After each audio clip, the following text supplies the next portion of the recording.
अस्सलाम वालेकुम। मुझे ये एसएमएस काफ़ी आते हैं कि ज़बरी भाई आप कुछ बातें हमसे शेयर करें जो आप प्रॉफिट करते हैं या कुछ ऐसा एक्सपीरियंस कुछ ऐसी टिप्स हमें दें कि हमें लॉस ना हो। मैं तो वैसे अगर बात करूं ज़्यादा वीडियोस में ये टॉपिक पे करता रहता हूं, लेकिन आज की इस वीडियो में मैं आपसे जो बातें करने वाला हूं, दो रूल्स आपको बताऊंगा जिनको आपने फॉलो करना है और आपको कभी लॉस नहीं होगा। इंशाल्लाह से आपको हमेशा प्रॉफिट होगा।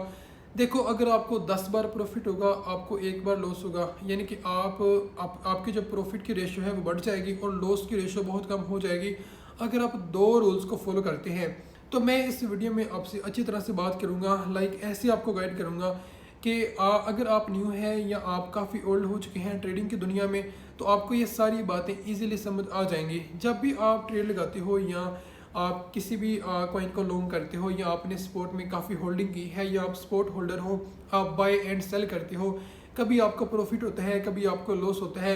लेकिन आपको ज़्यादा लॉस क्यों होता है? आप बार बार आपका अकाउंट क्यों वॉश हो जाता है? बार बार आप लॉस क्यों करते हो? और मैं आज आपको बताऊंगा कि आप कैसे लॉस से बच सकते हो। देखो, दो रूल्स को आपने फॉलो करना है। फर्स्ट है पेशेंस और दूसरा कौन सा है? लिक्विडेशन। अब ये है क्या पेशेंस? आपको पता है कि पेशेंस किसे कहते हैं? सब्र। जितना आपके अंदर सब्र है उतना ही आप ट्रेडिंग की दुनिया में पैसा बना सकते हैं। और दूसरी बात है लिक्विडेशन। लिक्विडेशन वो प्राइस है, अगर आप फ्यूचर करते हैं, अगर मार्केट उस प्राइस को टच करती है, आपका अकाउंट वॉश हो जाएगा, आपका अकाउंट लिक्विडेट हो जाएगा। आपने हमेशा दो चीज़ों को टारगेट करना है, दो चीज़ों पर आपने फोकस करना है। आपके अंदर सब्र होना चाहिए, आपकी लिक्विडेशन प्राइस आपका रिस्क मैनेज होना चाहिए, आपको लॉस नहीं हो सकता। अब ये कैसे देखें, अगर मैं आपको एग्जांपल देता हूँ, आपको अच्छी तरह से गाइड करता हूँ। आपने स्टेबल कॉइन्स पर ट्रेड करनी है, ओके। उसके बाद आपने सबसे ज़्यादा अगर मुझसे पूछे तो सिर्फ और सिर्फ आप बीटीसी पर करें तो आपके लिए बेस्ट है। आपकी लिक्विडेशन 40 से 50 हज़ार डॉलर दूर होनी चाहिए। कब? अब आपने पहली दफ़ा ट्रेड ओपन की, आपके लिए ज़ीरो होने चाहिए। दूसरी दफ़ा ओपन की, आपके लिए ज़ीरो होने चाहिए। तीसरी दफ़ा आपने ओपन की, आपकी लिक्विडेशन 5 से 10 हज़ार डॉलर पर हो। चौथी दफ़ा या पांचवी दफ़ा आपने डीसीए किया तो आपकी लिक्विडेशन फिर 40 से 50 हज़ार डॉलर दूर होगी। आपका कितना अच्छा, यानी कि एक रिस्क मैनेजमेंट का ये रूल्स बन जाएगा। इसको आपने फॉलो करना है। और दूसरी बात यह है कि अब आपके अंदर पेशेंस होना चाहिए। जितना आपके अंदर पेशेंस है उतना ही आप ट्रेडिंग की दुनिया में पैसा बना सकते हैं। अब असल में मसला ये है कि लोगों के अंदर पेशेंस नहीं है। अब देखो कि आज आपने ट्रेड ओपन की और आपने कहा कि मैं यहाँ पर क्लोज कर देता हूँ, तो फिर आपने कल देखा वो मार्केट आपकी एंट्री से भी ऊपर चली गई होती है। अगर आप सोचते हैं कि काश मैं उसे क्लोज ना करता तो मैं अच्छे प्रॉफिट में होता, फिर आप बाद में ये सारा कुछ सोचते हो। उससे अच्छा है कि आप पहले ही सोच लेते। ये सारी बातें आपके माइंड में पहले से होती हैं कि यार मैं पेशेंस के साथ, जब आपकी लिक्विडेशन मैनेज है, जब आपने अपने रिस्क को अच्छी तरह से मैनेज किया है, तो आपको परेशान होने की ज़रूरत नहीं है, क्योंकि आपने पेशेंस आपके अंदर है, आपने अपने लिक को अच्छी तरह से मैनेज किया है।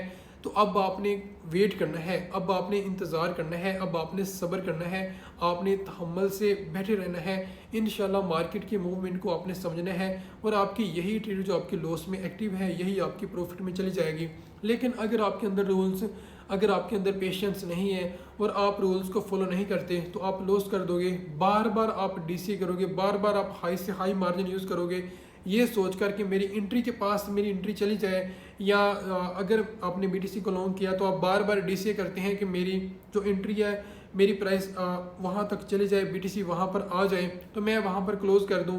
क्लोज क्यों करनी है? क्या आपने क्लोज करने के लिए ट्रेड ओपन की थी? ऐसा आप क्यों सोचते हो? आपने तो प्रॉफिट करना था, तो प्रॉफिट आपका किधर गया? क्यों पैनिक होते हो?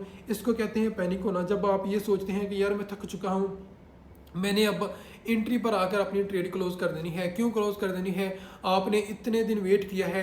जब आप वहाँ पर क्लोज करोगे तो एक टाइम ऐसा आता है कि वही ट्रेड आपकी 2 दिन बाद 3 दिन बाद आप देखते हो कि मार्केट इतनी ऊपर चली गई होती है। आप सोचते हैं कि काश मैं क्लोज ना करता तो मुझे अच्छा प्रॉफिट हो जाता। तो ये मिस्टेक आपने नहीं करनी। दो रूल्स आप अगर फॉलो कर लें ज़बरी के बताए हुए, एक है पेशेंस और दूसरा है लिक्विडेशन, दोनों आपकी मैनेज हो, दोनों पर आपकी ग्रिप हो, आपको कभी लॉस नहीं हो सकता। देखिए, रिसेंट क्रैश में आपने देखा बिलियंस ऑफ डॉलर्स की लिक्विडेशन हुई। मैं इसमें ट्रंप को या किसी और को इसका कसूरवार नहीं समझता। उसकी रीज़न ये है कि मैं समझता हूँ कि आप लोग अपना लॉस खुद करते हो। एक अच्छे ट्रेडर में ये बात होती है कि वो सबसे पहले देखता है मार्केट का मूव, के मार्केट का सबसे ज़्यादा लिक्विडेशन कहाँ पर है, मंथली लिक्विडेशन कहाँ पर है, वीकली लिक्विडेशन कहाँ पर है, सारी चीज़ें वो देखता है। उसके बाद न्यूज़ पर उसका पूरा फोकस होता है, उस पर उसका देखें ट्रंप ने ये मार्केट मेकर और एक्सचेंज वाले आपको बहुत अच्छी तरह से उनको लूटना आता है। ये बस एक ही बैड न्यूज़ के वेट में होते हैं। बस ज़रा सा ट्रंप ने चाइना के ऊपर टैरिफ लगाया, मार्केट था नीचे। तो जब आपको ये बातें पता होती हैं, या अगर आपको नहीं पता तो आपको पता होनी चाहिए कि मार्केट के अंदर कैसे एक न्यूज़ आने से मार्केट डंप कर जाती है, कैसे एक न्यूज़ आने से मार्केट पंप हो जाती है। ये बातें अगर आपको पता हो तो आप अच्छी तरह से अपना रिस्क मैनेज हमेशा करके रखा करें। रिसेंट क्रैश में लोगों ने अल्ट कॉइन्स को लॉन्ग किया था और उन्होंने सुई की लिक्विडेशन $1 पे रखी थी, एक 20 पे रखी थी, एक 30 पे रखी थी, और सुई तो आ गया था $1/2 पे। आई थिंक 0.56 को उसने टच करा था या 57 को टच करा था, इतने पर आया था।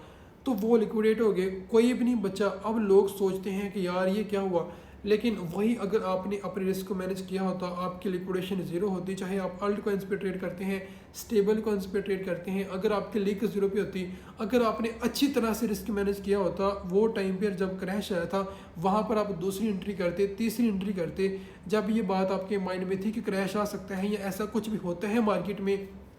क्योंकि आपने कौन सा पहली दफ़ा देखा, मार्केट में तो डंप आते रहते हैं, पंप आते रहते हैं, ये सब तो नॉर्मल है, लेकिन इतना बड़ा क्रैश ये पहली दफ़ा हुआ। तो जब आपको ये बातें पता हैं तो आप क्यों हाई से हाई मार्जिन यूज़ करते हो? तो आप खुद दावा देते हो कि आपका कोई आकर लॉस करे, ऐसा क्यों करते हो? ये काम आपने कभी नहीं करने। आपने हाई से हाई मार्जिन यूज़ नहीं करना। आपने पेशेंस और लिक्विडेशन, आपने दोनों चीज़ पर फोकस करना है कि आपके अंदर सब्र होना चाहिए और आपकी लिक्विडेशन प्राइस मैनेज होनी चाहिए। आपको कभी लॉस नहीं हो सकता। दूसरा, मार्केट कहीं नहीं जा रही, हमेशा मुझे दुआ में याद रखें। अगर आपने मुझसे कोई बात करनी है या मुझसे कोई आप क्वेश्चन करना चाहते हैं तो आप नीचे कमेंट कर सकते हैं। मैं आपसे बात भी करूँगा, आपको रिप्लाई भी करूँगा।